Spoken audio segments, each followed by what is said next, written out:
Sean bienvenidos a Voces y Diálogos con la Historia, programa de la Facultad de Historia de la Universidad Autónoma de Sinaloa a través de Radio Universidad.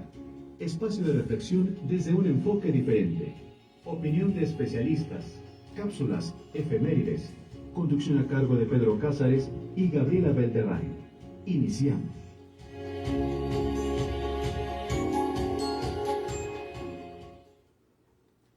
Muy buenas tardes, bienvenidos a una emisión más de su programa Voces y Diálogos de la Historia, un programa de la Facultad de Historia para Radio UAS. Estamos transmitiendo desde Culiacán, Sinaloa, hoy 13 de septiembre de 2022. Los invitamos, quédense con nosotros en esta media hora de contenido histórico. Les saluda su amigo Rafael Ayala y Carmen Mendoza. Carmen, buenas tardes. Muy buenas tardes, para invitarlos a que nos sigan por todas las redes sociales, por el Facebook de Voces y Diálogos con la Historia, que continuamente subimos información de nuestro programa y de los sucesos más importantes continuamente. Gracias, Carmen. Tenemos como invitado el día de hoy al doctor Juan Antonio Fernández Velázquez. Él es profesor e investigador y coordinador de posgrado en estudios sociales de la Universidad Autónoma Indígena de México, Guayín, que nos hablará sobre la historia de la producción del opio en Sinaloa. Doctor Juan Antonio, buenas tardes. Muy buenas tardes, profesor. Gracias por la invitación. Gracias a usted, doctor. Carmen, ¿qué noticias en la Facultad de Historia tenemos? Bueno, pues sigue abierta la convocatoria para participar en el 38 Congreso Internacional de Historia Regional, al realizarse del 6 al 19 de diciembre del 22 en Culiacán, Sinaloa. La Facultad de Historia es sede del 16 Encuentro de la Red Nacional de Licenciaturas en Historia y el 10º Iberoamericano, que se realizará el mes de octubre en Mazatlán, Sinaloa, y por último en este mes se llevarán a cabo los coloquios de maestría y doctorado en Historia. Gracias, Carmen, por la información. Doctor, pues este tema es polémico, pero interesante conocer la historia de la producción del opio en Sinaloa. Comenzamos con una pregunta, doctor. ¿Cómo llegó el opio a Sinaloa, doctor? Bien, a manera de hipótesis podemos decir que el opio llega durante la segunda mitad del siglo XIX a estos territorios, gracias a la apertura de la dinámica comercial, primero por mar, a través del Pacífico, y después por tierra. Esto con mayor énfasis durante la época porfiriana. Sabemos el importante impulso comercial y la inversión económica extranjera que se dio durante esa época. Así es, doctor. Entonces no podemos descartar la posibilidad de que el opio llegara gracias a la migración alemana, francesa e inglesa que se dio durante esa época. Recordemos que Alemania, los alemanes son uno de los precursores de las farmacéuticas más importantes a nivel mundial, el caso de Bayer, por ejemplo. Recordemos también que en el caso francés el opio se consumía de manera lúdica, es decir, para la diversión, para el esparcimiento, ¿no? Y recordemos también que los ingleses introdujeron el opio a China un poco más atrás, gracias a las guerras del opio, ¿verdad? Vía la India. Los ingleses introducen el opio a China y de esta manera recrudecen el consumo de opio en los chinos de manera exponencial. Como la ruta de la seda, China, la India. Sí, entonces la entrada del opio a China, realmente los culpables de la entrada del opio a China fueron los ingleses. ¿Sí? Recordemos que la India fue colonia inglesa y por ahí era la ruta pues para que el opio llegara a China. Entonces, para esta época, en la prensa sinaloense, el opio, contrario a lo que podría pensarse, era considerado como parte de un consumo caro y suntuoso, es decir, para la clase media alta. No cualquiera podía consumir. No cualquiera podía acceder al consumo del opio. Entonces, esta idea, esta versión un tanto estigmatizada de que los chinos fueron los culpables de haber traído el opio a Sinaloa, ¿no? Y que son consumidores del opio y que son los precursores de la enseñanza de la siembra y cultivo del opio. Bueno, pues contrasta entonces con esta versión que te comento que puede ser una de las hipótesis de la llegada del opio a Sinaloa. ¿Y el opio en la botica? ¿Cómo se fue dando ese proceso? Bien, el opio en las boticas llegaría un poco más adelante, hacia 1920, ¿sí? En 1920, durante esta época, ya en la prensa y en fuentes oficiales se estipulaba que ninguna botica podía seguir despachando productos derivados de opio para convertirlos en productos medicinales si no se contaba con un farmacéutico titulado. Hay que recordar que en esta época era el Departamento de Salubridad Pública quien se encargaba de dichas sustancias, ¿no? En este contexto, volviendo con el tema de los chinos, con un carácter xenofóbico y discriminatorio, se les culpaba de los hechos delictivos acontecidos en las ciudades más importantes de la entidad, ¿sí? Creando un repudio generalizado, ¿sí? que posteriormente desembocaría en las campañas antichinas y toda esta persecución en contra de los chinos que se extendería hasta buena parte de los años 30 del siglo XX, ¿no?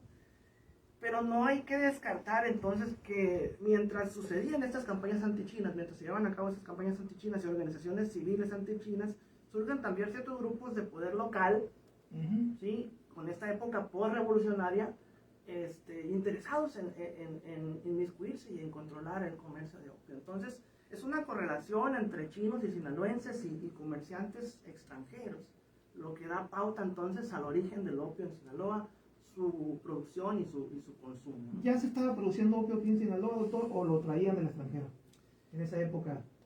Como te comentaba, muy posiblemente trajeron la semilla y el producto que es la goma del opio del extranjero.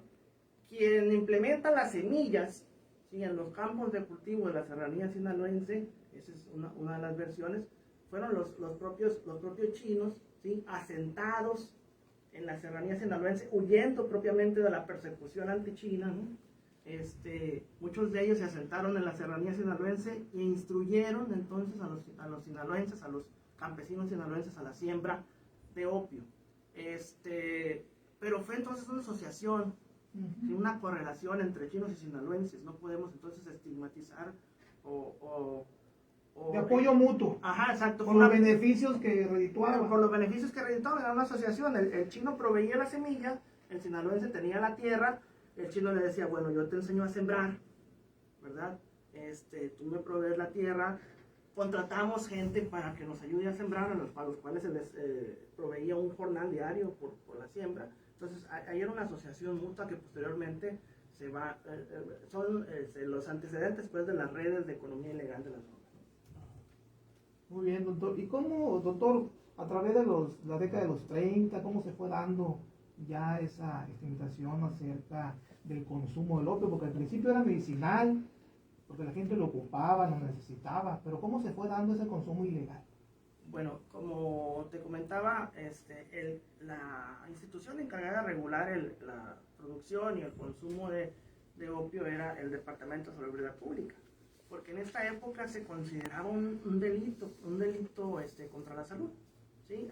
Al consumidor se le consideraba un vicioso, un enfermo, ¿sí? Entonces, que debía atenderse, ¿no? Desde el punto de vista médico, ¿sí? Entonces, en este contexto tenemos el reglamento de toxicomanía de 1931 y poco más atrás el Código Penal Federal de 1929, que estipulan entonces que habría, como propuesta que posteriormente se va a llevar a cabo, que habría que tratar al consumidor como un enfermo, ¿sí? Y entonces el tema del consumo de drogas, el consumo de opio propiamente, era una enfermedad, ¿sí? Esto va a ser un determinante para poder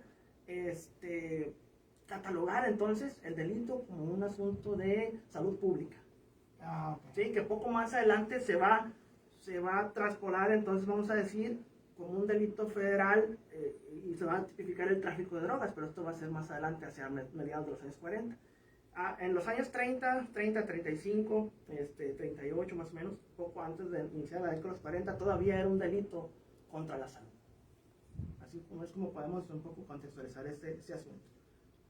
¿Y cómo se fue dando, doctor, a través de los años, una vez que ya se dedicó como delito de contra la salud, que se dio como una enfermedad que tenía que tratarse, precisamente, eran pacientes que debían consumir, pero eran tratados como enfermos? Eran tratados como enfermos y como le comentaba, era el Departamento de Salubridad Pública quien se encargaba de esto.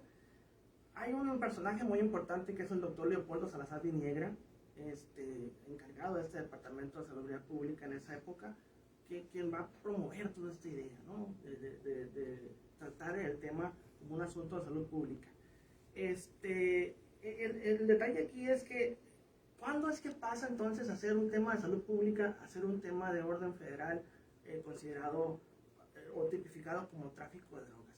Va a ser cercano a la década de los 40 en este contexto de la Segunda Guerra Mundial, cuando el ejército se encarga entonces de erradicar los cultivos de amapola en la serranía sinaloense y de detener a todos los cultivadores, entonces, y a tipificar entonces este asunto como un delito contra las drogas, ¿sí? Un delito de tráfico de drogas ya tipificado como tal. Entonces es cuando a toda persona involucrada, tanto en el consumo como en la distribución y en la producción de opio, ya se le tipifica como un delincuente.